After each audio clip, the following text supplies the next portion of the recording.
বিসমিল্লাহির রহমানির রহিম। আসসালামু আলাইকুম সুপ্রিয় বন্ধুরা, দি রেইন কুকিং কটেজে সকলকে সাদর অভিনন্দন। আশা করি নিশ্চয়ই সকলে ভালো আছেন। আমিও আলহামদুলিল্লাহ বেশ ভালো আছি। শীত তো প্রায় চলে এলো, তা কার কার শীতকাল কেমন কাটছে অবশ্যই আমাকে শেয়ার করেন।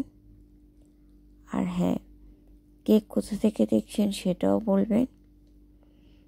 আর আমার এই চ্যানেলটির প্রতি সকলের শুভকামনা যেন থাকে, তো এই আশাবাদ ব্যক্ত করি আমার আজকের এই ভিডিওটি।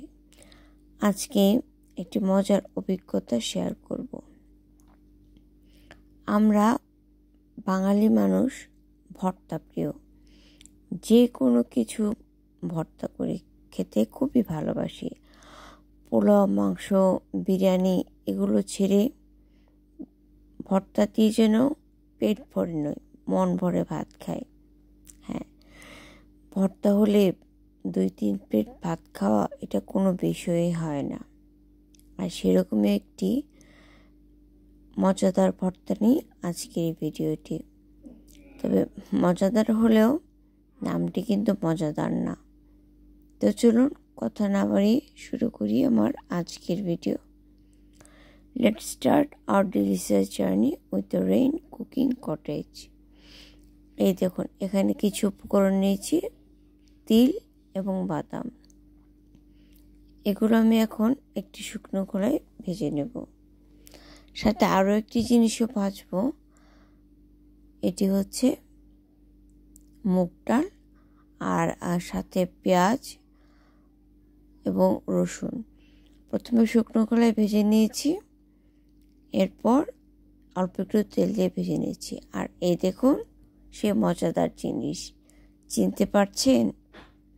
উচ্ছে। হ্যাঁ, এটা একটা মজার কাহিনী আছে। আচ্ছা, আমি উচ্ছেগুলোকে এভাবে গোল গোল করে কেটে নিয়েছি। আপনারা লম্বা করেও কেটে নিতে পারেন, যে যার মতো। আর এগুলো এখন হালকা তেলে ফ্রাই করে নেব, প্রায় মিনিট 4 মতো। আর এই রান্নাটা কিন্তু আমার নিজস্ব কিছু পদ্ধতিও আছে। আর এটা আমি আমার এক স্টুডেন্টের মায়ের কাছ থেকে শুনেছিলাম, উচ্ছে বা করলা ভর্তা। আর বাকিটুকু আমার নিজস্ব থিম।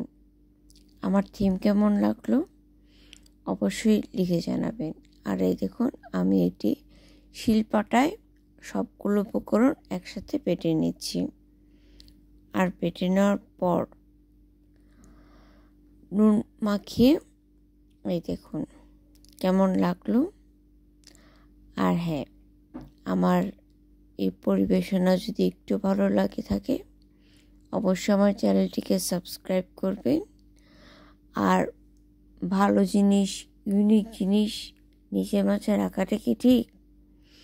এটাকে ছড়িয়ে দিন, শেয়ার করুন। আর কেমন হলো কমেন্ট করুন। আর প্লিজ একটি লাইক দিয়ে দিবেন।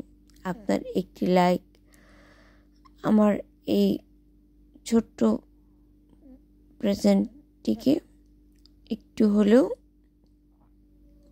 পরিসরে জায়গা করে দিবে। আর কি বলবো, শীতকাল সকলে ভালো কাটুক, সকলে এনজয় করুন।